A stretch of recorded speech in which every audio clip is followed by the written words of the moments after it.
Folks, I am elated to let you know that we just got back from a weekend in a city that I've been wanting to visit for a very, very long time, at trying all of the foods that I have wanted to try for a very, very long time.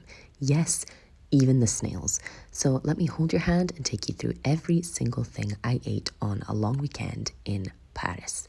We left my beloved Venice on Friday, arriving over the Alps, as you do, to an almost illegal sunset when we got into Paris, to the most gorgeous and generous spread from our host, including all things French and some international favourites, but getting to try camembert, chèvre, quiche, baguette from Paris itself was gorgeous, along with Paris-Brest, a flan that could have been better, but we were extremely content and extremely full all the same. On our first full day, I subjected my loved ones to a queue outside a boulangerie that is famous for very good reason. We probably only waited around 15 or 20 minutes to get into Mamiche. This neighbourhood place is already very famous on social media, so you may have seen it before, but definitely worth a visit. We grabbed a coffee and a couple of things each. I was most excited to try the babka. This is basically like enriched bread dough that's kind of marbled with dark chocolate, and it was absolutely stunning. Washed down a little coffee. We then took a very long leisurely walk around Montmartre. We saw the view from the top of the Sacré-Cœur. I obviously poked my nose into the windows of a couple of patisserie and boulangerie, even if we didn't stop to get anything, before passing to Mamie Colette for lunch. This place is a pretty small restaurant, very cozy, lots of small tables crammed in together, but gives it a really nice kind of traditional feel. We had some Belgian beer. We tried their duck burgers. I got this Caesar salad, which was stunning. Imagine a Caesar salad turned up to 11, basically. Confit tomatoes. The chicken was perfect. The dressing wasn't too garlicky. And then, folks, let's talk about this chocolate mousse.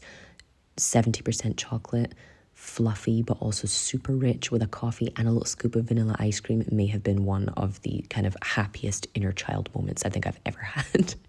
The rest of the afternoon we passed much like the whole weekend, to be honest. Long walks, some tourist spots, and sleeping in parks before stopping at Bouillon Julien for dinner.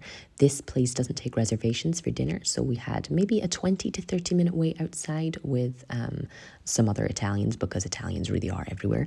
Before we got in, I had this beef bourguignon with lardon and also like a kind of macaroni style pasta underneath. The guys had saucisson and mashed potatoes. We then stopped for a drink, and the following day I finally got to stop into a boulangerie I wanted to try for quite a while. This is the French Bastards. They make pastries of every shape, size, flavour, sweet, salty, anything you can imagine. I had to get this cookie croissant just because of how ridiculous it looked. It's basically a disc of croissant with half-baked cookie dough on top and chocolate melted with like an entire baked cookie inside. It was just as ridiculous as it sounds. It took me like half an hour to eat, but it was beautiful with coffee. We took a walk, and unsurprisingly, the Southern Europeans took a nap. We passed by the Louvre. We took a walk to see all of the other various touristy things you need to go and see before stopping at Bistrot Victoire for lunch. Another place a bit like the one from the day before. Super cozy, small tables, good service, and the food just absolutely unreal. We had duck confit, we also had steak, and of course we had some snails. Prende la lumaca, ce l'hai qua, con la forchettina la infilzi, la tiri fuori, porti alla bocca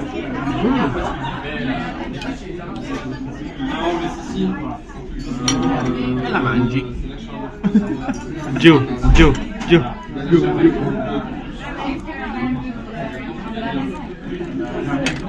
Una volta che l'hai infilzata, non toccare più la pinza, cioè non la pressare più. Voilà. E tu l'hai bloccata.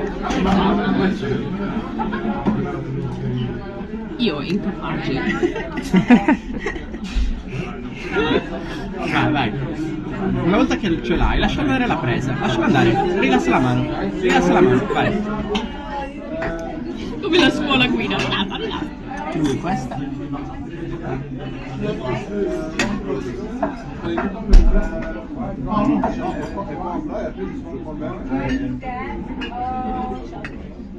Sì, sì, sì, sì.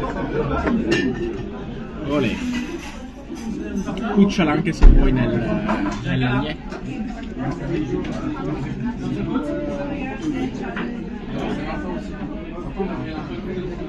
Buono. Un po' come il pesce, cioè è quel... More eloquently put, I would say that the texture is somewhat like mussels. If you have never tried them, would have again, but the duck was much better. Now, please enjoy some of the most unaesthetic footage possible of a grown man trying to eat creme brulee, but I can assure you this was utterly gorgeous. We shared it between the three of us because we were so full, but as you can see, it was worth cleaning the pattern off the plate. Then it was time for a very, weather appropriate riverside nap after lunch before stopping for a drink in Le Marais. I got myself this juice, but the real revelation here was the espresso tonic. Coffee, tonic water, and lemon. It may have been a thing for decades that I've just never heard about, but truly we were all pretty surprised and impressed by it. Stopped to chill again later during our touristy but very beautiful walks through. Just a city that I can't emphasize enough is just gorgeous wherever you look. Having seen obviously only a few days worth of the city, but having seen so many different neighborhoods, all of which have a completely different vibe, it's just bloody gorgeous. And as handy as the buses, Bolt and Uber, and of course the metro are, if you do visit Paris and you haven't done before, I can't emphasize enough how important it is to see the place on foot, really, because there's so much to see, it's actually terrifying. We stopped for dinner at Roger, or Roger the Frog for the uncultured like me, and I had a dish that I don't think I'll ever forget. This was a parmentier with boudin noir, which basically, for my Brits, imagine like a black pudding cottage pie with the best gravy you've ever had in your life. For my Italians, this was the best scarpetta I will ever have. We then had some very French cheese before stopping at a jazz club to try and dance.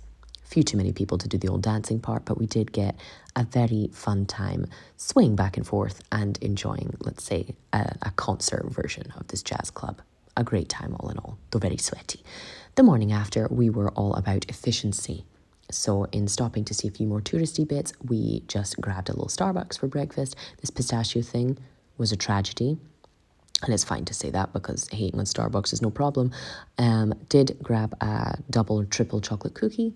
It's fine, nothing wow, but nothing bad either. Also had a mocha, and we headed to get a proper good view of the Iron Lady. Not Margaret Thatcher, ever, but the Eiffel Tower. We didn't decide to go up it because I think the best view of Paris should have the tower in it, not be from the tower, but gorgeous, stunning from every angle, and the very kind of unseasonal sunshine, of course, made everything even prettier. We stopped at Polydor for lunch. This is a place that's been around for a very long time, as you can see. We got the kind of lunchtime menu deal. I had this gorgeous creamy chestnut and pumpkin soup with baguette, and I then had another parmentier, shock. This time, instead of the blood sausage or the black pudding, it was with slow-cooked duck, just a texture that you don't even need to chew, just absolutely stunning from start to finish. Then, from one of the biggest characters I think I've ever seen working a crepe stand, we got a Nutella crepe, the best thing that French people and Italian people have combined to sell the world over, and we took our last walk around one of the city's parks before making our way back to the airport and back to my beloved Venice. I have had a beautiful time this weekend, and I hope you guys enjoyed coming along with us.